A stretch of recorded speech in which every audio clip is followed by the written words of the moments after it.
बैठे। पार्टी के बिहार इकाई के पार्लियामेंट्री बोर्ड के हमारे मेंबर जनाब भाई तसीरुद्दीन साहब और जनाब भाई मुफ्ती जावेद अख्तर कासमी साहब आए हैं। पार्टी ने कुछ फैसला लिया है सीटों के ताल्लुक से और आगामी जो कई जगहों पर इलेक्शन होने हैं उस ताल्लुक से इसकी पूरी वजाहत पार्टी के सीनियर लीडर और जनरल सेक्रेटरी जनाब आफ्ताब अहमद साहब करेंगे। 4 फेज का इलेक्शन और बाकी है। शुरू में हम लोगों ने कहा था कि 11 सीटों पर हम इलेक्शन लड़ेंगे, लेकिन बाद में हमने ये फैसला किया कि कम से कम 3rd फेज तक हम सिर्फ अख्तर ईमान साहब को एक ही सीट पर इलेक्शन लड़ाएंगे, किशनगंज। तो उस बात पर हम लोग कायम रहे और 26 अप्रैल के पहले हम लोगों ने कहीं भी किसी कैंडिडेट्स का ऐलान नहीं किया और सिर्फ अख्तर ईमान साहब का इलेक्शन हुआ यहाँ किशनगंज से। लेकिन इस बीच में जो हमें बड़ा ख़राब तजुर्बा हुआ, ख़ास तौर पर बहुत दुख भी हुआ कि जब इलेक्शन के दिन लालू जी का वीडियो जारी हुआ और उस वीडियो में जारी करके लालू जी ने ये कहा कि किशनगंज की सीट से आप डॉक्टर जावेद को वोट कीजिए। इसका मतलब ये हुआ कि लालू जी ये कहना चाह रहे हैं कि आप किशनगंज से अख्तर ईमान को हरा दीजिए। आप जानते हैं कि लालू जी से एक संपर्क रहा है अख्तर ईमान साहब का, 3 बार उनके MLA रहे हैं, इसलिए थोड़ी बहुत तो हमदर्दी और दिलचस्पी होनी चाहिए थी। लेकिन जब लालू जी ने आकर ये कहा कि आप अख्तर ईमान को किशनगंज से हराइए तो हम लोगों को बहुत दुख हुआ। इसके पहले तेजस्वी भी आए और पूर्णिया में और दूसरी जगहों पर आके उन्होंने कहा कि किसी बाहरी पार्टी को आप इलेक्शन यहाँ न लड़ने दीजिए। बाहरी का मतलब है कि MIM एक बाहरी पार्टी है।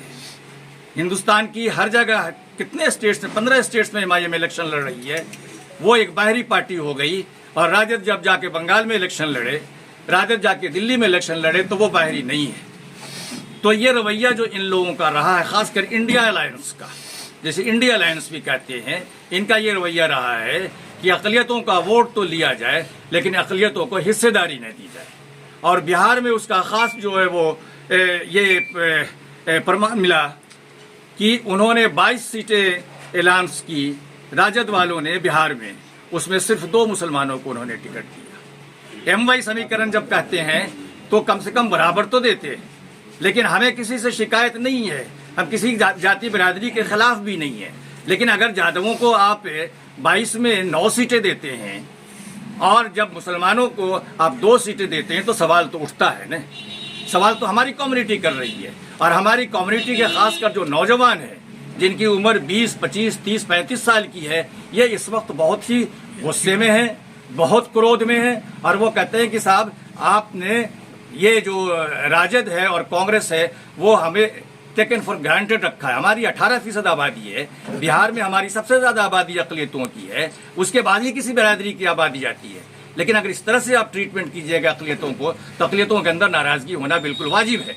और उस वाजिबी नाराज़गी की वजह से लोगों ने कहा और अख्तर ईमान साहब पर और ख़ासकर हमारे कौमी सदर जनाब बैरिस्टर असदुद्दीन ओवैसी साहब पर बहुत प्रेशर था, काफ़ी दबाव पड़ रहा था नौजवानों का सारे बिहार से कि आप दूसरी जगहों से भी कैंडिडेट दीजिए। तो इस सिलसिले में हम लोगों ने फैसला किया है कि 3 लेवल तक तो हमने 1 सीट इलेक्शन लड़ी है, लेकिन बाकी 4 जो फेज बाकी है इलेक्शन में उसमें हम 8 कैंडिडेट और देंगे और उसका डिटेल्स अख्तर ईमान साहब आपको बताएंगे कि कौन कौन सी सीटों पर हम इलेक्शन लड़ने जा रहे हैं। मैं बता दूं, मैं बता दे रहा हूँ।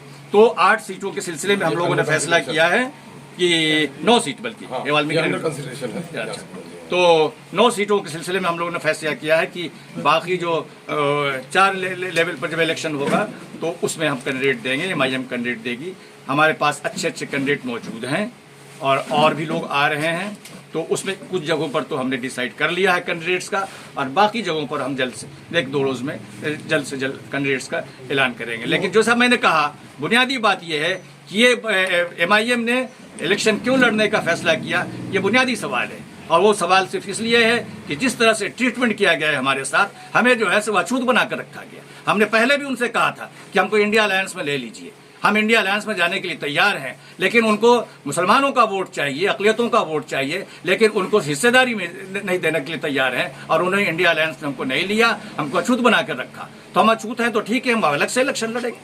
हम लड़ेंगे इलेक्शन। हम कोई एनजीओ की तंजीम नहीं है कि हम इलेक्शन नहीं लड़। हमसे कहा जाता है आप इलेक्शन क्यों लड़ रहे हैं? हम इलेक्शन लड़ेंगे और जरूर लड़ेंगे। हमारी पार्टी 15 स्टेट्स में इलेक्शन लड़ रही है सारे हिंदुस्तान में, और बिहार में तो हम मजबूती के साथ इलेक्शन लड़ रहे हैं। तो कैंडिडेट्स का जो है हम ऐलान बाद में करेंगे। पहले सीटों का नाम हम बता देते हैं। शिवहर, गोपालगंज, पाटलिपुत्रा, महाराजगंज, मुजफ्फरपुर, मधुबनी, जहानाबाद, काराकाट और वाल्मीकि नगर या मोतिहारी में से एक सीट।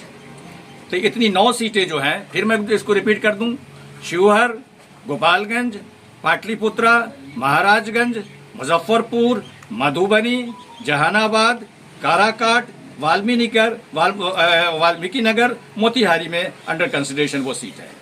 एक कैंडिडेट का ऐलान अभी हम कर रहे हैं। शिवहर से हम अभी कैंडिडेट का ऐलान कर रहे हैं, जो फाइनल हमारे राष्ट्रीय अध्यक्ष बैरिस्टर असदुद्दीन ओवैसी साहब ने फाइनल कर दिया है। राणा रंजीत सिंह को हम लोग शिवहर से कैंडिडेट फाइनल कर दिया। बाकी सीटों पर जो है हमारे कैंडिडेट मौजूद हैं, उनका जल्द ही 1-2 दिन में या 3 दिन में हम ऐलान करेंगे।